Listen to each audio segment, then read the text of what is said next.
Então, bom dia a todos, né? Obrigado pela presença, né? Sejam bem-vindos, né? Está um pouco frio, mas ainda não está frio. O frio vai vir daqui uns dias, viu? Então dá para aguentar. Consoladora essa colocação, né? Também meu bom dia aos internautas, né? Os internautas do Pátria do Evangelho, né? E da comunitária Vida Nova, né? Sejam todos bem-vindos. Antes de nós iniciarmos a nossa conversa sobre o Livro dos Espíritos de hoje, nós vamos fechar os olhos, né? Por que nós fechamos os olhos? Nós fechamos os olhos para que nada que passe à nossa frente, não é porque se nós não fecharmos os olhos, nós não fizemos a prece. Não, a prece é o pensamento, mas é que quando nós mantemos os olhos abertos, qualquer coisa que passar na nossa frente nos desconcentra. Então não é um ritual, porque se não fizer isso, Deus não atende a prece. Não, é para que a gente possa manter a nossa concentração naquilo que a gente está fazendo, nas palavras que a gente está falando. Então não é nenhum ritual, gente. Então, mais uma vez, bom dia a todos, né? Sejam todos bem-vindos. Então vamos à nossa prece, agradecendo a Deus, nosso Pai, a Jesus, nosso Mestre, pela oportunidade, por mais um mês que se apresenta. Nós estamos iniciando o mês hoje, né? O mês de junho, o primeiro domingo do mês. O mês hoje nós estamos no dia 4. Então, dizemos de coração, Divino Mestre Jesus, caros amigos, que nos assessoram espiritualmente aqui no Pátria do Evangelho, bem como todos os lugares, né?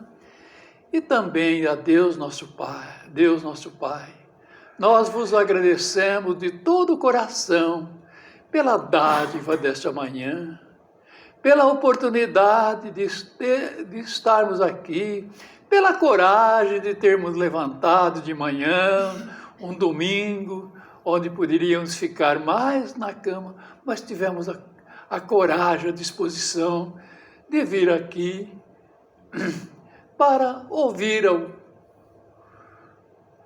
alguma coisa, um estudo do nosso Livro dos Espíritos e também recebermos o passe. Obrigado. Que os nossos pensamentos não se restringam a nós exclusivamente ou egoisticamente, que os nossos pensamentos também, na hora das preces, envolvam os companheiros, possam ser levados, Divino Mestre, a companheiros necessitados, a companheiros que estão partindo para o plano espiritual, né? Que todos recebam. Obrigado, Senhor. Sê conosco e permitir que em vosso nome conversemos sobre o Livro dos Espíritos nesta manhã. Que assim seja. Bem, hoje nós vamos falar do Livro dos Espíritos, né? Que aliás, é o estudo. Nós vamos falar do capítulo 3 da segunda parte, né? Do livro 3, do capítulo... o capítulo é 3, viu, gente? Que não está aparecendo o capítulo.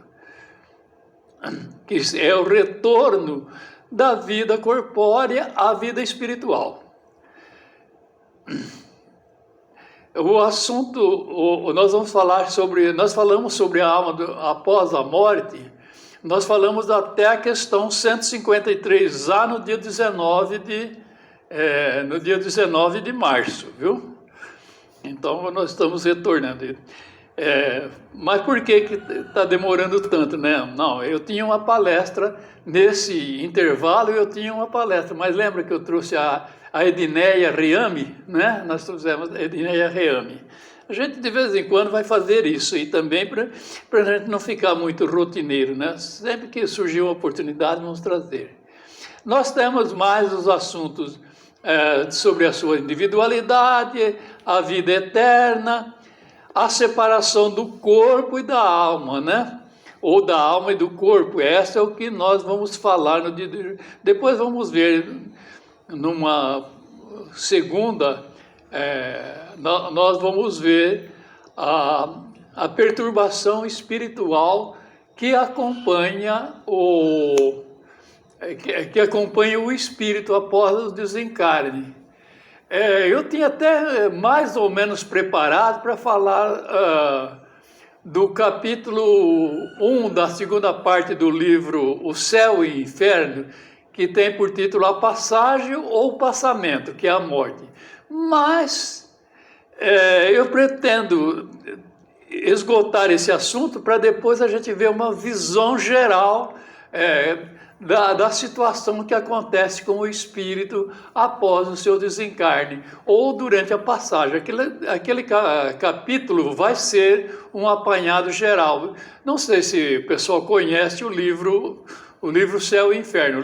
O livro Céu e Inferno, ele se baseia nas penas e gozos futuros, né? Penas e gozos futuros. É um desdobramento da terceira parte do livro dos Espíritos. E então Kardec faz no livro O Céu e o Inferno, se bem que a gente vai falar isso naquele dia, mas só para adiantar aqui um pouquinho, o Kardec faz uma visão geral das penas futuras, anjos e demônios, sim, ele fala tudo na primeira parte do livro O Céu e o Inferno.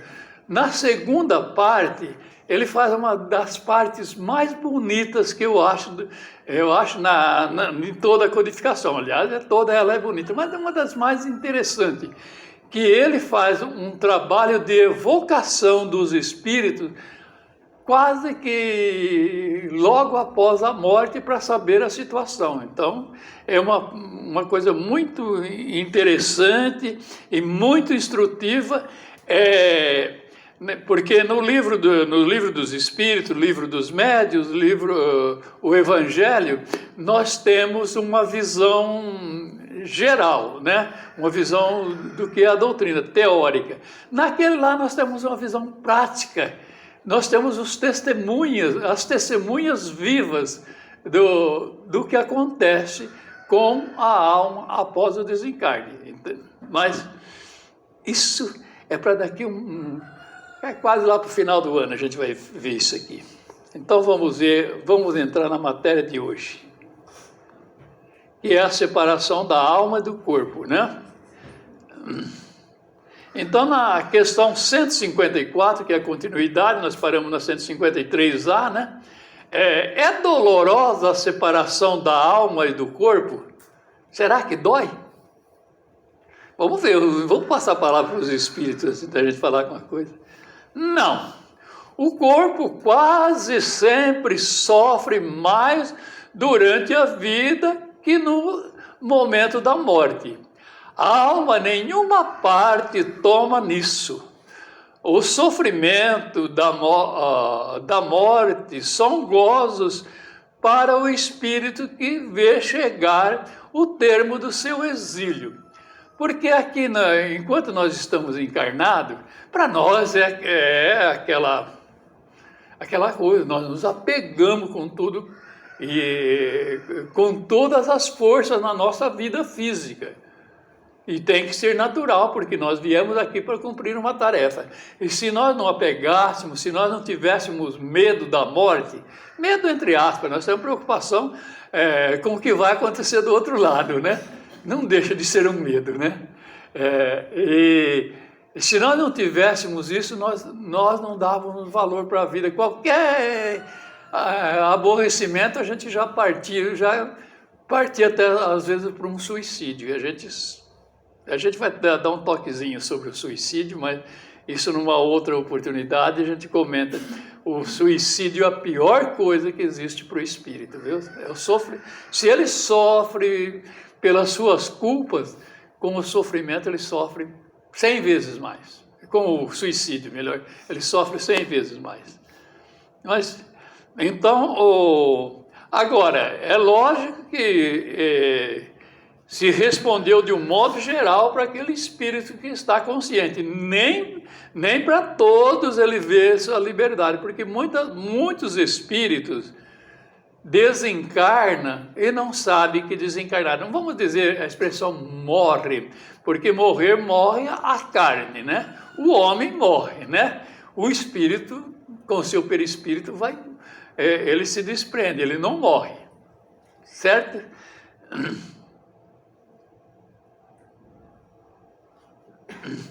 Kardec faz um rápido comentário. A morte natural, que resulta do esgotamento dos órgãos em consequência da idade, o homem deixa a vida sem perceber. É uma lâmpada que se apaga por falta de combustível. Eu pus aqui lâmpada bateria, que no caso nosso não é bem assim, né? A gente vê, quem tinha lamparina querosene, alguém já teve aqui? Não, já, né? Então podia ver, quando a querosene ia acabando, a luz ia apagando devagar, né? Mas quem tem também uma lâmpada a bateria, quando a bateria vai ficando fraca, a lâmpada vai diminuindo, né? Então esse exemplo é melhor do que dizer, porque se acabou a força, a luz apaga de repente, né? Ela não apaga aos poucos. Você acionou o interruptor, a lâmpada apaga, né? Assim como acende. Às vezes acender demora um pouquinho mais, dependendo do tipo de lâmpada. Mas numa lâmpada a bateria, né? Você vê, a bateria vai acabando, à medida que a bateria vai acabando, a luminosidade vai diminuindo aos poucos até não acender mais. Então, essa comparação eu acho melhor, né? Porque o espírito, na sua morte natural, nós vamos falar agora, nós vamos falar para frente da morte repentina, né? Da morte por acidente. Então, nesse caso, aquele espírito que também não tem lá culpa, ele cumpriu o seu dever. Não vamos dizer um Espírito Santo, não. Um espírito racional cumpriu o seu dever. Então, ele normalmente pressente a morte, ele vai sendo preparado, vai sendo como que avisado. Às vezes, como homem, como ser encarnado, ele não tenha lucidez disso, mas espiritualmente ele já tem, ele vai sendo preparado para o seu desencarne, Então para ele vai se desligando aos poucos, né? Então vamos lá, vamos ver mais. Como se opera a separação da alma? Desfeito os laços que a retinha, ela se desprende. Então nós temos os laços que nós chamamos de perispírito, que é o que faz a nossa ligação. Nós, como espírito ou como alma, faz a nossa ligação com o corpo. Normalmente, mas não vamos entrar muito nesse texto que é um pouquinho polêmico. Normalmente, nós temos os laços ligados nas nossas coronárias, no nosso cérebro. A alma não fica presa no corpo como numa gaiola, né? Como numa jaula. Não, ela está envolvendo todo o corpo. Mas tem esses laços fluídicos que, separado do corpo, é o corpo espiritual, né, que Paulo chamava, é o corpo astral. Esse é que faz a ligação do nosso corpo com o nosso espírito, ou do nosso corpo com nós espírito, que espírito somos nós. Não podemos falar nosso corpo, mas nosso espírito não, porque nós somos o espírito encarnado. Então faz essa ligação.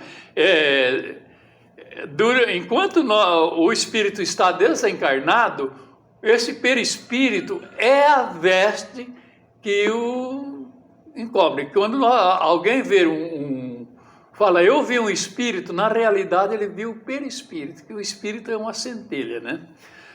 Ele viu o perispírito com todas as aparências que ele tinha quando encarnado. Então, quanto dá desencarnado, esse perispírito, ele é o corpo do espírito, vamos dizer assim, a roupa do espírito. Quando encarnado, ele é o laço que une o espírito ao corpo. E ele é um laço, é uma via de duas mãos. Tanto ele transmite a sensação, a alegria, o bem-estar, o entusiasmo do espírito para o corpo, como ele transmite as dores, a sensação. Que no caso, nós estamos sentindo frio, né? Graças a Deus, hoje não estamos sentindo frio, né? Mas vamos supor que nós estivéssemos sentindo frio. O frio nós sentimos via corpo, mas a sensação é transmitida para nós, espírito, pelo perispírito. Uma pancada, uma dor, a fome, etc. Todas as necessidades, todas as sensações do corpo são transmitidas ao espírito via perispírito. Esse é o laço, mas esses laços então se desfazem, se desatam, né? Quando o corpo cessa no corpo o fluido vital, a força, já não tem mais condição de viver. Então ele se esgota e o espírito, o laço se desprende, porque o corpo não tem mais vida, né?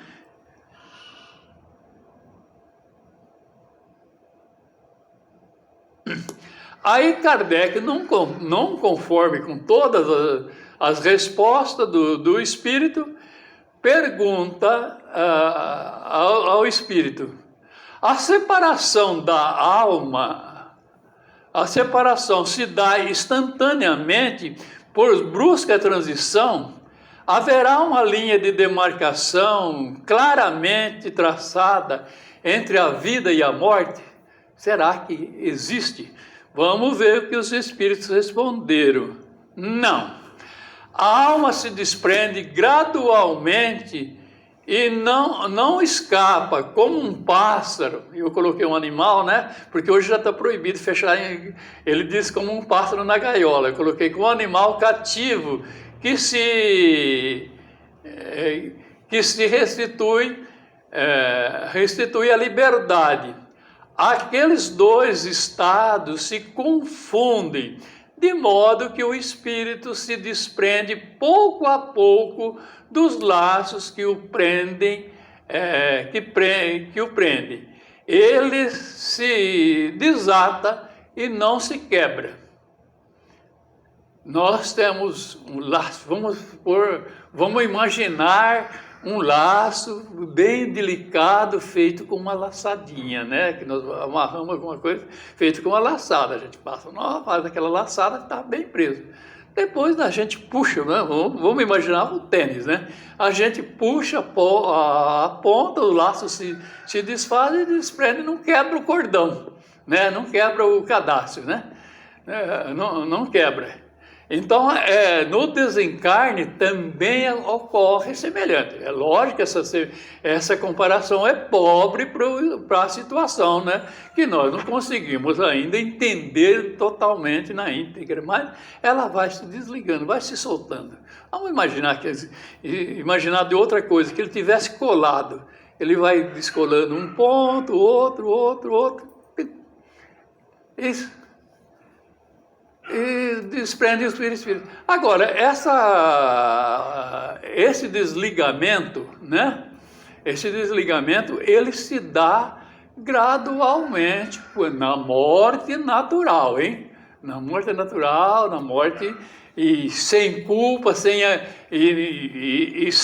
aquele muito apego à matéria. Naqueles que estão apegados à matéria, os laços se desprendem, mas eles continuam seguros, agarrados ao corpo. Isso nós vamos ver numa outra oportunidade, né? Então eles continuam porque eles têm muito amor. Ele não conhece nada da vida espiritual, então ele tem dificuldade. Naquele texto que a gente vai ler do livro do O Céu e o Inferno, numa das próximas exposições, ele vai falar muito bem desse processo de desligamento do espírito, dos laços que prendem o espírito ao corpo. Mas vamos mais à frente. Esse aqui é um comentário meu. Essa é a razão porque nas mortes bruscas, tal como um assassinato, um acidente, causa tanto sofrimento. Eu coloquei casa aí, né? Engoliu, estava com fome, fiz isso agora de manhã. Causa tanto sofrimento ao desencarnante. O desencarnante, o espírito... Nesses casos, de um modo geral, o espírito não está previamente avisado da sua partida, aquilo que nós falamos. Então, no caso de uma morte por acidente, ou então, infelizmente, ainda acontece no nosso meio, por isso a gente usa esse exemplo, é uma morte violenta. O espírito não precisa, a não ser em algum caso raro, porque todos os casos têm exceção, né? Mas a não ser em caso raro, geralmente o espírito não está avisado. Ele não sabe que vai desencarnar, né? E normalmente, às vezes, nesses casos ainda, o espírito é muito apegado à matéria, então ele tem para ele a confusão é muito maior, o sofrimento é muito maior. Como eu disse aí, porque nesse caso o espírito se vê como um morador expulso de sua casa. Para o exemplo se tornar mais simples. Então, como se ele fosse expulso de uma casa. Por exemplo, chegasse alguém e nos despejasse, e nós ficássemos na rua sem saber para onde ia, sem saber o que ia acontecer, sem condição de comprar outra casa, né? Ou de alugar outra casa. É difícil, dá para imaginar? É uma situação difícil. Então, nesse caso, a gente pode considerar como que se os laços se quebrassem, se rompessem. Mas nem nesse caso não se rompe. Não se rompe. Mas o espírito se vê desfeito, desligado do corpo, de repente. E não é o mesmo caso do suicídio. Eu resolvi tocar um pouquinho aqui do suicídio para a gente entrar também no mérito da questão. Isso, em outras oportunidades, nós vamos ter no Livro dos Espíritos, alguém vai falar sobre o suicídio. Mas no caso do suicídio, há um agravante. Primeiro, que no primeiro caso aí, quando se tem uma morte brusca, né, o espírito é expulso do corpo, né? Para nós usarmos uma linguagem bem clara para a gente entender. O espírito é expulso do corpo. No caso do suicídio, o espírito quis fugir do corpo. O espírito está querendo fugir do corpo, está querendo se desfazer do corpo. Pelo menos é isso que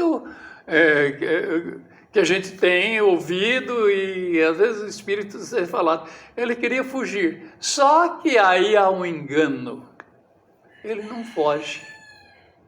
Ele fica no corpo, fica ligado ao corpo. Aquilo que ele pensava que ia acontecer, ou que aquele sofrimento do qual ele quer fugir, ele vê o aumento brusco, centuplicado, diríamos assim, centuplicado.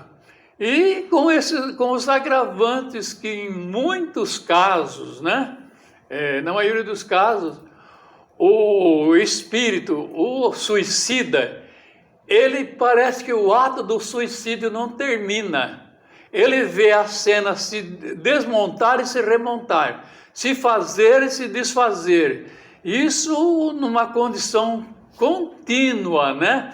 Até que ele arrependa e peça e peça perdão. Esse perdão não é que Deus está vingando dele. Por causa que você rompeu a sua vida, eu estou te castigando. Como muita gente pensa, como as próprias religiões acham, né? O castigo de Deus que nunca mais terá perdão. Não, não é bem que não terá perdão. Mas é que o ato brusco, ele não estava preparado. O ato brusco, às vezes, pode o sofrimento dele durar o tempo em todo o tempo que o corpo nosso tenha o fluido vital. Deixa eu falar um pouquinho o que é o fluido vital. O fluido vital, né, ou energia vital, nós absorvemos no fluido cósmico universal, na energia cósmica universal. Todos os seres vivos, quando vão nascer, né, eles recebem como se fosse uma matula, né? Um provimento, né? Uma matula com provimento, com a quantidade de energia vital que ele precisa para viver aquele determinado tempo. E deixa eu fazer uma explicação aqui. Se vocês acharem que está complicado, por favor, perguntem. O espírito, nós espírito, ao nascermos, nós fizemos uma programação aí para viver 70, 80, 90 anos, sei lá, 100 anos. Conforme a necessidade do nosso programa kármico, do nosso programa de resgate ou de aprendizado. Nós recebemos essa cota de fluido para viver esses anos que seriam suficientes para desempenhar as nossas tarefas. Acontece que nós, pelos nossos excessos, pelos nossos abusos, nossos exagero em tudo, gente, na comida, na bebida, no sexo, enfim, nas noites mal dormidas, né? Sem necessidade. Lógico que não é por isso que nós não podemos ter um dia de lazer, mas não fazer disso, viver para isso, não fazer isso para nós vivermos, né? Ter o nosso momento de lazer, tudo moderado dentro de um certo limite, né? Para isso nós temos os médicos que vai dizer, esse exagero está te fazendo mal, né? E nossa própria consciência mostra. Então, se nós fazemos esses exageros, nós vamos desperdiçando o nosso fluido vital. Seria como alguém vai fazer uma viagem, né? O filho vai fazer uma viagem, vamos pensar num jovem. O pai lhe dá um provimento, uma certa quantidade de dinheiro, lhe dá um crédito, né? Então você tem isso aí para você gastar, você vai ficar 30 dias nessa escola, você vai gastar moderadamente, dá muito bem, dá para você ir voltar e sobra um pouquinho. Voltar. Mas o filho começa a exagerar para lá, exagerar para cá, ele não fez nem a metade da viagem, está sem dinheiro. E aí, o que ele tem que fazer? Voltar correndo. Também na nossa vida, nós temos, né? Aquela parábola do filho pródigo serve também para isso, né? Então, nós temos essa cota de fluido, mas exageramos. Vamos morrer cedo, porque aquele adágio, ninguém morre na véspera, não vale para o homem muito não, viu? Não vale muito para o homem. Se morre antes da hora devido aos abusos e o excesso se esgota. Mas há um outro caso também, há uma atenuante.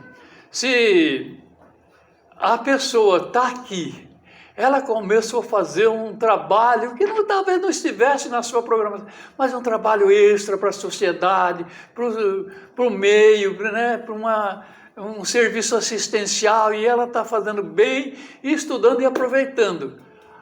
Nós temos uma espiritualidade que zela pela nossa encarnação, pela nossa vida, fala, olha, ele está sendo tão bom, vamos pedir a Deus e vamos pedir e vamos processar uma cota extra de fluido vital para ele. Então ele recebe um conforto e às vezes ele vive aí algumas décadas a mais do que tinha que viver. Né? A gente vê pessoas vivendo e fala, pô, não está vivendo assim. Mas o trabalho que ela está fazendo está sendo útil. Então nós podemos até prorrogar até aumentar o nosso fluido vital, né? Que é aquela energia que dá a condição do nosso corpo sobreviver. No caso aí, quando há o desencarne, é porque esgotou aquele fluido vital que eu falei. Deu para entender o que eu falei antes, né? Então, no caso, a gente falou aqui do suicida, né? O suicida, ele está com todo o fluido vital do corpo. E o corpo dele ainda tem todas as forças. E às vezes ele fica ligado ao corpo porque o corpo tem o fluido. Quer dizer, ele se matou, mas os laços não têm condição de se desprender imediatamente. Por isso que ele vê. E aí tem um agravante que Kardec fala, né? Mais adiante nós vamos ver também. Um agravante. Ele pode sentir os vermes roerem o seu corpo e sentir dor. Ele pode sentir. No caso de suicídio, ele pode sentir. Então, é bom a gente aguentar as dores aqui e não atentar contra a nossa vida. Bom, gente, a gente já está terminando, viu?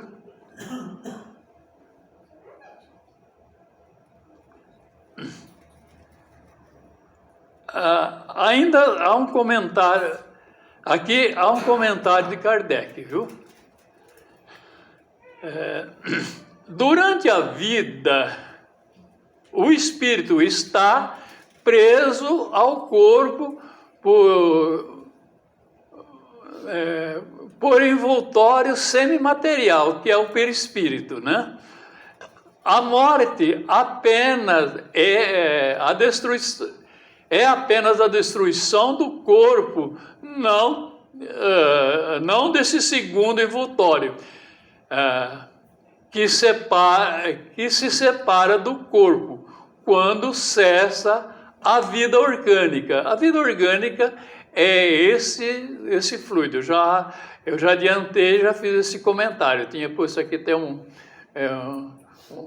aí umas estrelinhas, né, para falar, né, um asterístico para falar dessa condição. Então, observação comprovada que no instante da morte, o desligamento, o desprendimento se opera gradualmente e com uma lentidão variável conforme o indivíduo. A gente disse que esse desprendimento se dá gradualmente. Agora, com a lentidão conforme o espírito, conforme a condição do espírito. Isso é Kardec que está dizendo, conforme os indivíduos, né, conforme a pessoa. Em uns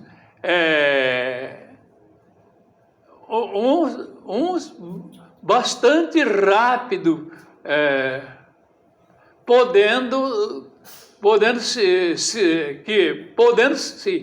que no momento da morte podemos se dizer que também é o momento da libertação e que se verifica logo após. Em outros, sobretudo, naqueles que são mais apegados à matéria, né? A matéria, esse desprendimento pode durar dias, semana e até meses, né? e até mesmo dependendo da afinidade que o espírito tem com o corpo. E aqui ele diz uma questão muito interessante. Deixa eu ver.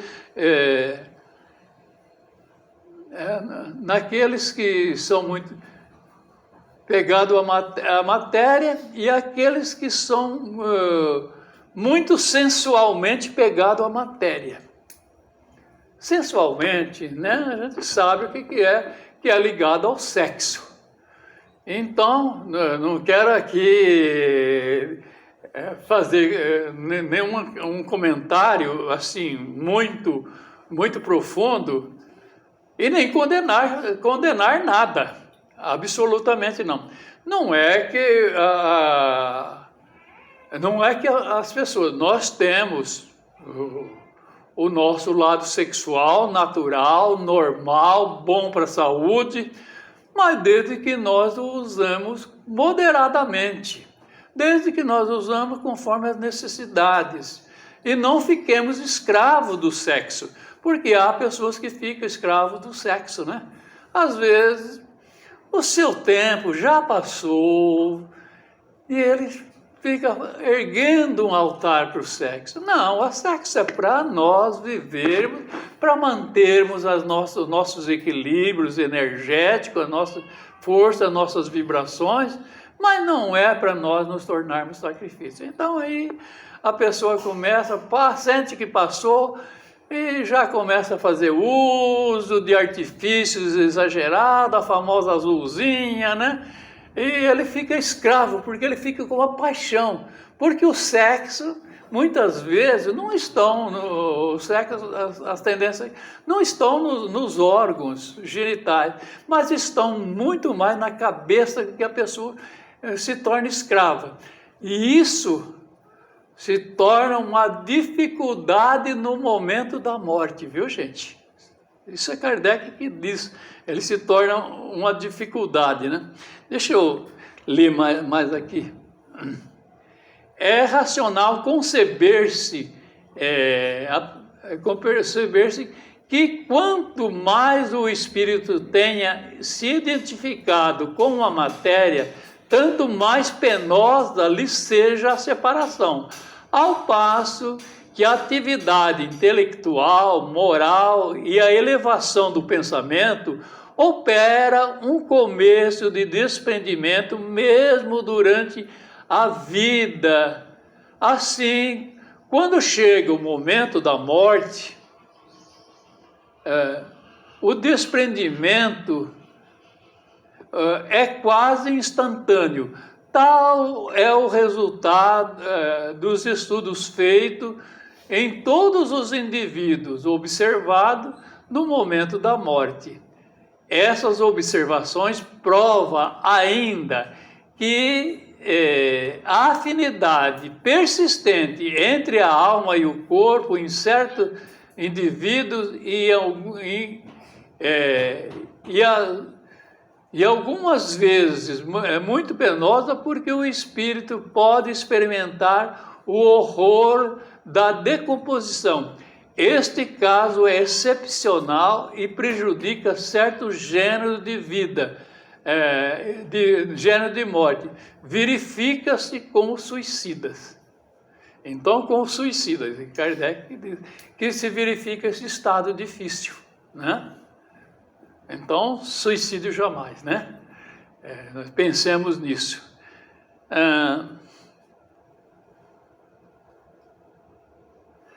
Na questão 156, a separação definitiva pode ocorrer antes da cessação completa da vida orgânica? Antes de acabar a vida orgânica, será que... E os espíritos responderam: na agonia, a alma algumas vezes já deixou o corpo. Nada mais há do que a vida orgânica. Então, nesse caso, a alma ela já se separou do corpo, porque o espírito está tão preparado, tão moralmente ligado, que ele já se desligou. Resta ali, ele esteja, embora esteja de um modo geral ainda, né, presente, mas resta ali mais a vida orgânica, como ele diz aí. Porque o espírito, ele está moralmente... Ele foi uma pessoa que não teve...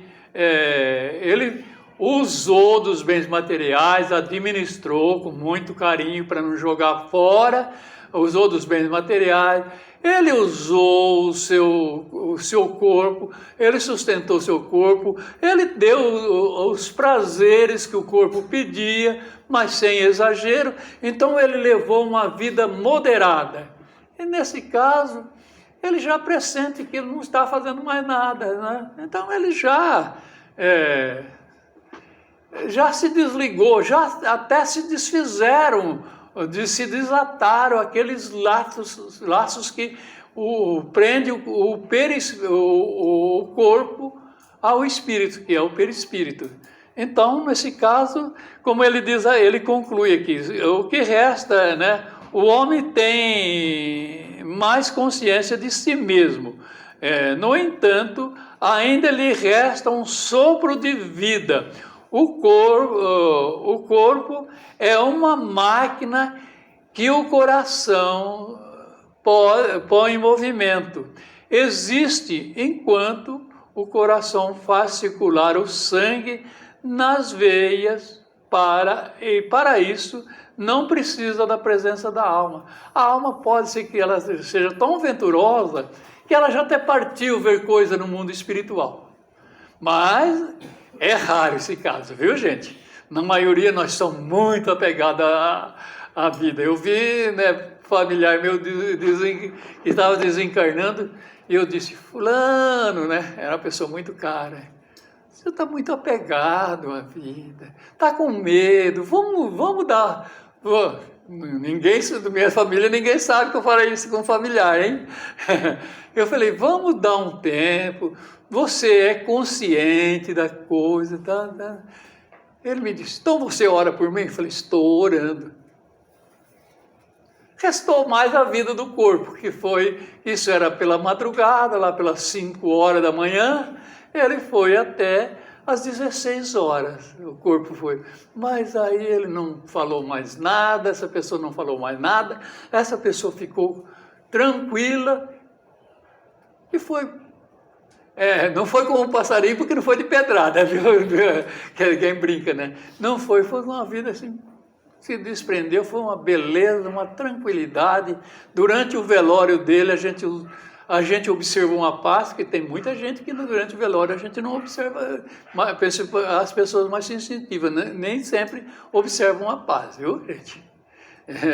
Gente, então, é interessante nós pensarmos nisso, né? Pode acontecer, mas são casos raros, são casos excepcionais, porque a maioria dos que desencarnam não sabe, não tem a mínima noção, não tem a mínima noção do que é a vida além do túmulo. Neste particular, a doutrina espírita nos facilita isso, viu, gente? Ela é a única que fala, que estuda o espírito, estuda a vida depois da morte, facilita. Não quer dizer que pelo fato de eu ser espírita, eu estou aí com um passaporte certinho para passar, não. Depende da minha condição, porque eu posso ser espírita, posso ser apegado ao corpo, posso ser um espírita cheio de defeito, que reconhece que ainda sou. Isso pode, às vezes, me custar algum sofrimento no momento do desencarne. Mas a doutrina espírita tem essa vantagem. O fato de conhecer facilita. O fato de nós vivermos uma vida exemplar, uma vida moral, nos abre o caminho.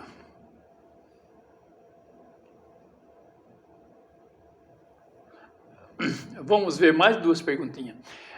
No momento da morte, a alma tem algumas vezes uma aspiração ou um êxtase que lhe faça entrever o mundo que vai entrar? Será que, no caso, ele tem? Eu praticamente já respondi isso no meu comentário, né? Ele pode entrever, quando eu disse que esses podem, às vezes até no momento o corpo está lá se estirando, né, vivendo os últimos halos da vida, e o espírito já pode ter dado uma espiadinha no mundo que ele vai entrar, ver a casa, fazer uma visita na casa nova, né? Muitas vezes a alma sente que se vão desfazer os laços que o prende o corpo, emprega todo o esforço, então emprega todos os seus esforços, porque a alma, nesse caso, e muitas vezes, ele sabe, então ele faz todo o esforço para partir depressa. Dá um pouquinho de ansiedade também, né? Sabendo que vai partir para um lugar. Assim como quando nós vamos fazer uma boa viagem, não vemos chegar a hora da viagem, né?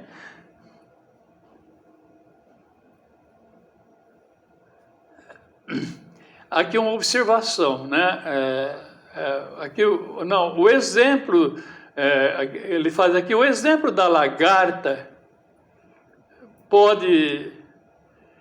que inicialmente se arrasta na terra, depois se encerra na sua crisálida, em estado de morte aparente, para em seguida renascer com uma existência brilhante, pode dar-nos uma ideia da vida terrestre e do túmulo, e finalmente da nossa nova existência. Será que essa ideia, todo mundo sabe, né, que a lagarta faz aquela metamorfose, né? Ela se hiberna, né? Ela hiberna naquele casulo e depois ela nasce uma borboleta voando. Que beleza, né? E será que nós podemos comparar assim? É uma pálida ideia.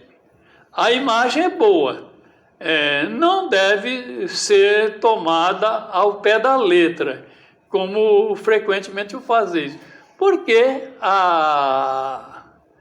o caso do exemplo que a gente disse, a borboleta não deixa de ser uma continuidade, é um corpo, não é uma vida espiritual. Então, por isso que ele disse que é uma ideia pálida, não, é boa a comparação, mas não pode ser tomada ao pé da letra, porque nós vamos viver sem o corpo físico. A borboleta ainda tem aquele corpo físico transformado, naquela metamorfose dela, né? Metamorfose. Então não é propriamente o caso, né?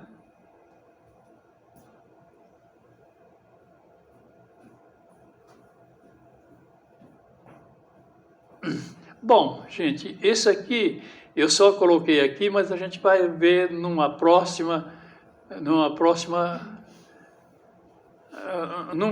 Era isso que eu tinha aqui para falar para vocês na manhã de hoje, né? E vamos agora para o nosso passe, né? Certo?